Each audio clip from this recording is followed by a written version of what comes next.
Hola, soy el doctor Alfredo Núñez Castruita, profesor del Departamento de Embriología, y en este segundo video titulado Desarrollo del oído medio, vamos a continuar con nuestro tema general que es embriología del oído. Anatomía del oído medio. Pasamos ahora al oído medio. El oído medio es una cavidad localizada en el interior del hueso temporal. Esta cavidad, desde un punto de vista anatómico, tiene la forma de un cubo, el cual, por lo tanto, tendría 6 paredes. No nos vamos a detener a analizar cada una de estas paredes, nada más mencionar que la pared lateral o externa en ella va a estar la membrana timpánica, como ya lo mencionamos al hablar del oído externo. Y en el interior de la cavidad vamos a encontrar 3 huesecillos en color verde y con el número 2 estamos viendo lo que es el martillo. A continuación sigue el yunque y finalmente el estribo. Cada uno de estos huesecitos está unido al otro a través de una articulación. Aquí tenemos, por ejemplo, la articulación entre el martillo y el yunque y tenemos también la articulación que une al yunque con el estribo. Además, la cadena de huesecillos está suspendida por un conjunto de músculos y tendones, ligamentos. Aquí vemos alguno de ellos. Hay que recordar que esto es algo esquemático nada más. Ahí el primer asterisco nos marca uno de los músculos o tendones y el siguiente asterisco es otro. También hay que mencionar que de mucha importancia es la relación que guarda el martillo con la membrana timpánica. Ahí en la línea azul es el sitio en donde el martillo se inserta en la membrana timpánica, lo cual causa una pequeña curvatura en la membrana. La membrana timpánica no es recta, sino que tiene una pequeña concavidad que es causada precisamente por la inserción con el martillo. Eh, bueno, no quise dejar pasar la oportunidad de presentarles esta foto en donde vemos cómo los huesecitos están ya desarticulados. Estos son huesos de un adulto y son tan pequeños que sobradamente caben en una moneda de 10 centavos americanos. Ya para finalizar el comentario del oído medio, nos falta mencionar algo muy importante, que el oído medio tiene una comunicación con la nasofaringe a través de un conducto o trompa que estamos viendo ahí marcada con la flecha. Y este conducto recibe el nombre de trompa de Eustaquio. Eustaquio es el nombre del médico francés que describió por primera vez a la trompa de Eustaquio. La trompa de Eustaquio tiene por lo tanto 2 extremos, un extremo medial marcado con el número 2 que comunica hacia la nasofaringe y un extremo distal o lateral el cual pues se abre paso y se introduce en la cavidad del oído medio. La trompa de Eustaquio tiene un origen embriológico bastante interesante que revisaremos en la siguiente sección. Es importante recordar, viendo esta fotografía, que todo lo que es el aparato auditivo, el oído, está en íntima relación con uno de los huesos del cráneo, el hueso temporal. Aquí estamos viendo una foto del hueso ya desarticulado del resto del cráneo y este orificio correspondería al meato auditivo externo o conducto auditivo externo. Bien, pues pasemos ya al tema principal, que es el desarrollo del oído medio. Como lo que comentamos previamente, tanto el desarrollo del oído externo como el desarrollo del oído medio están íntimamente ligados al desarrollo de los arcos faríngeos. En este esquema observamos los primeros 2 arcos faríngeos y quiero llamar su atención hacia esta estructura que ustedes bien saben es la primera bolsa faríngea. Hay que recordar que la primera bolsa faríngea, bueno, de hecho todas las bolsas faríngeas están recubiertas de endodermo. Con el desarrollo subsecuente, la primera bolsa faríngea presenta un crecimiento en dirección lateral y cefadad, como lo muestra la flecha. Este crecimiento no solamente implica un alargamiento de su longitud, sino también una expansión de su extremo distal, como lo muestra la flecha. De tal manera que ya en este punto, pues la primera bolsa faríngea deja de serlo en realidad y se transforma en una estructura denominada receso tubotimpánico. El receso tubotimpánico presentará pues dos regiones. Marcada con el número 1 es la futura cavidad timpánica y marcado con el número 2 es la futura trompa de Eustaquio. Eh, con este evento que acabamos de mencionar, la creación del receso tubotimpánico, existen al menos tres consecuencias muy importantes para el desarrollo subsecuente. La primera de ellas es que el receso tubotimpánico queda en íntimo contacto, en gran cercanía con el otocisto. El otocisto es una estructura que más adelante revisaremos, corresponde al desarrollo del oído interno y está compuesto por células que derivan de ectodermo. Bueno, lo interesante de esto es de que se piensa, los investigadores suponen que entre el otocisto y el receso tubotimpánico existe una comunicación a través de señales moleculares que influyen mutuamente el desarrollo mutuo de ambas estructuras. La segunda consecuencia de la creación del receso tubotimpánico es que el conducto auditivo externo en formación entra en gran proximidad con el endodermo que reviste al receso tubotimpánico, de tal manera que se establece por primera vez lo que será la futura membrana timpánica, la, la creación de la futura membrana timpánica. El tercer evento relacionado con la formación del receso tubotimpánico es que su extremo distal, es decir, la futura cavidad timpánica, empieza a ser rodeada por mesénquima, por tejido mesenquimático, células mesenquimáticas. Este mesénquima, recordarán ustedes, es un tejido embrionario que corresponde a la categoría de células multipotentes, es decir, son células que tienen la capacidad de desarrollar diversos tejidos. En el caso que nos ocupa, el mesénquima del primero y segundo arco van a dar origen a la cadena de huesecillos, al martillo, al yunque y al estribo. Es importante mencionar que el mesénquima, que se encuentra en el primero y en el segundo arco, tiene su origen en las células de la cresta neural. Recordarán ustedes que cada arco faríngeo tiene una identidad propia y tiene por lo tanto sus elementos vasculares, neurales, osteocartilaginosos, musculares, etc. En el caso del primer arco, el elemento cartilaginoso por excelencia es el cartílago de Meckel. El cartílago de Meckel es una estructura embrionaria que funcionará como una especie de organizador o inductor para la formación de la mandíbula. Sin embargo, el cartílago de Meckel en su extremo más distal también va a dar origen a el martillo y el yunque. Eh, la separación mecánica entre el cartílago de Meckel y el martillo es un evento que ha sido estudiado incluso a nivel molecular.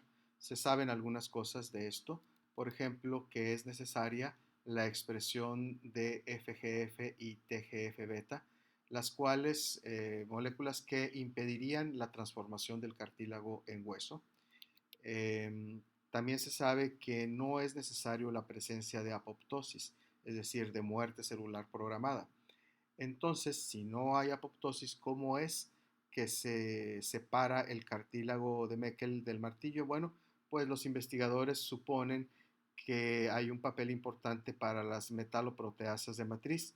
Estas son un conjunto de enzimas muy potentes que tienen la capacidad de destruir la matriz extracelular. Finalmente, también se atribuye un papel para el efecto mecánico de la masticación. Pasando al segundo arco, vamos a ver que el estribo, que es el tercer huesecito, el que nos faltaba mencionar, pues es un derivado precisamente de este segundo arco. Como comentábamos anteriormente, la formación de los huesecillos del oído medio depende de un tipo específico de osificación, la osificación endocondral. En esta fotografía podemos observar un corte histológico de un ratón, no es un embrión humano, es un embrión de ratón, pues llama la atención la presencia de esta estructura central de color azul intenso, que no es otra cosa más que el cartílago de Meckel. Un poquito más adelante en el desarrollo observamos cómo a partir del cartílago de Meckel no solamente ha crecido en tamaño, sino que también ha experimentado una serie de subdivisiones y nos ha dado por origen al menos estas dos estructuras. Esta que viene siendo el primordio del martillo y este que es el primordio del yunque. También observamos acá casi abajo el primordio del estribo, pero ese, recuerden ustedes, no depende del cartílago de Meckel, sino que depende del segundo arco. Finalmente, es importante mencionar, si se fijan ustedes, alrededor de estos moldes de precartílago hay una cantidad abundante de células, un tejido celular que no es otra cosa que mesénquima. El mesénquima se encuentra rodeando totalmente a los huesecillos en formación y por lo tanto llenando por completo la cavidad del oído medio. En esta etapa aún no podemos hablar de que haya aire como en el adulto. Las fotografías que observamos en la diapositiva anterior corresponden a el periodo embrionario, pero ¿qué pasa con la cadena de huesecillos ya entrando el periodo fetal, es decir, a partir de la 9ª semana en adelante? Pues bien, aquí tenemos una fotografía de los huesecillos del oído medio en un feto de 14 semanas. Este sí es un feto humano, es material que se encuentra en nuestro departamento. Estos huesecillos han sido obtenidos mediante microdisección y podemos observar cómo, bueno, tenemos aquí ya el martillo y el yunque, los cuales están articulados, están unidos y el estribo, por efectos de la disección, se separó del estribo, del yunque, quiero decir. Pero pues ahí lo tenemos al estribo. Entonces vean cómo llama la atención que aún en un feto tan joven, de 14 semanas, ya los huesecillos tienen su forma, una forma muy, pero muy semejante a la que tendrán en la vida adulta. Más adelante en el desarrollo, por ejemplo, tenemos aquí un conjunto de huesecillos en un feto de 16 semanas y llama la atención, si son observadores, la presencia de estos dos manchas de color rojo. No es otra cosa más que los centros de osificación que ya empiezan a manifestarse, a aparecer. El estribo aún no. Primero empieza en el yunque y en el martillo y en el yunque. ¿Por qué están de color rojo? Bueno, pues porque la pieza ha sido procesada con una técnica especial que se une el colorante utilizado, el rojo de alicerina, se une a las sales de calcio, por eso la vemos en rojo. Y otro dato importante o muy interesante de notar en esta foto es esto. Ahí estamos viendo la flecha marca el cartílago de Meckel, es decir, vean cómo a esta edad todavía no sucede el proceso de separación entre el martillo y el cartílago de Meckel. Ahí se ve bastante bien. Finalmente les presento esta fotografía, corresponde a un feto de 18 semanas. Pueden observar ustedes que el proceso de osificación se ha extendido. Ahí no es que se extienda progresivamente y de manera uniforme, sino que van apareciendo diferentes centros de osificación que luego se van fusionando. Vemos el martillo, el yunque y interesante acá el estribo con esa pequeña manchita roja manifestando ya su primer centro de osificación. Como dato final, les comento que no es hasta la semana número 26 del desarrollo en que consideramos que la osificación de los huesecillos está completa. Como les comentaba en la parte de anatomía, los huesecillos del oído medio están interconectados uno con otro mediante articulaciones, de tal manera que, por ejemplo, el yunque se articula con el martillo a través de una articulación llamada incudo maleolar, mientras que el yunque hace lo mismo con el estribo a través de la articulación incudo estapedial. Aquí estamos observando en esta fotografía precisamente la articulación incudo-estapedial en formación. En esta región de acá correspondería al estribo en desarrollo, este sería el yunque en desarrollo y entre ambos, si notan ustedes, hay ya un cambio, ya no es un solo molde parejo, sino que empieza a formarse una coyuntura, una articulación, marcada ahí con el asterisco. Y antes de pasar a otra cosa, no quise dejar pasar la oportunidad de mencionarles algo que en lo personal me parece maravilloso, y es que a pesar de que los huesecillos del oído medio son bastante pequeños, sin embargo hay un periodo en el desarrollo en que presentan una cavidad de médula ósea. De hecho, la médula ósea de los huesecillos está presente al nacimiento y no desaparece hasta después de los primeros 2 años de vida. Bien, pues la formación de la articulación en los huesecillos ha sido estudiada a nivel molecular, se sabe poco, y de lo poco que se sabe, pues podemos mencionar que el primer requisito es que haya una disminución en la expresión de marcadores de cartílago, importantemente la colágena tipo 2, y simultáneamente debe de haber un aumento en la expresión de marcadores de articulación, entre ellos el GDF5. Posiblemente de los 3 huesecillos del oído medio, el que más estudiado está en cuanto a su desarrollo es el martillo. En esta fotografía estamos observando un martillo de un adulto, el cual ha sido separado del yunque, y pues el martillo tiene regiones anatómicas específicas, tiene una cabeza, tiene un cuello y un mango. El mango es la parte del martillo que se adhiere o que se une a la membrana timpánica. Y finalmente vemos este pequeño apéndice que se llama apófisis corta del martillo. La apófisis corta quise mencionárselas o mostrárselas porque resulta que es un remanente del cartílago de Meckel. Ahí estuvo en algún momento unido el martillo al cartílago de Meckel. Bien, pues, ¿qué se sabe en cuanto a la formación del martillo? Les presento este esquema, es en el círculo de color amarillo, se menciona que el proceso inicia con que el mesénquima que dará origen al anillo timpánico genera o secreta una serie de señales moleculares que tienen su efecto, ejercen su efecto sobre el ectodermo del conducto auditivo externo en formación.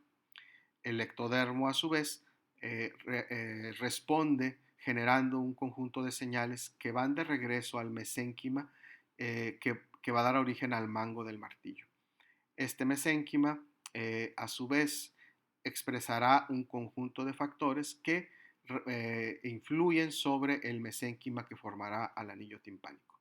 A este tipo de interacción entre dos tejidos, entre un epitelio y el mesénquima, se le denomina interacción epitelio-mesenquimática y hay muchos ejemplos de ella a lo largo del desarrollo. Bien, pues ya para finalizar la embriología del oído medio, bien, pues ya para finalizar el tema del oído medio, vamos a hablar un breve apunte en relación a las anomalías en el desarrollo del oído medio. Y es tan breve el apunte que consta solamente de esta diapositiva. Aquí estamos observando una serie de dibujos en donde se muestran algunas de las anomalías que se han observado. Esto pues obviamente en pacientes. desde la falta en la formación de uno de los huesecillos, por ejemplo el estribo, algún segmento del yunque, algún segmento del martillo. En las últimas fotografías, en las últimas esquemas del lado derecho, pues vemos, por ejemplo, la fusión entre el yunque y el estribo, perdón, entre el martillo y el yunque, etcétera. No, no nos vamos a detener mucho en esto. De hecho, no existe una clasificación. Es tan variado esto que no hay todavía una clasificación. Pero sí me gustaría comentarles algo. Recuerden ustedes, siempre tengan en mente que la cadena de huesecillos tiene un origen en, en las células de la cresta neural. Por lo tanto, todo paciente que tenga alguna alteración en el desarrollo de la cresta neural, pues potencialmente va a presentar hipoacusia debido a una alteración en la formación de los huesecillos del oído medio. Perdón, no les expliqué. Hipoacusia es el término médico para designar a la disminución de la agudeza auditiva. Entonces, hay un conjunto bastante grande de síndromes que afectan el primero y segundo arco y que todos ellos van a tener en mayor o menor medida anomalías en el desarrollo de sus huesecillos. Bueno, de esta manera damos fin a la segunda parte.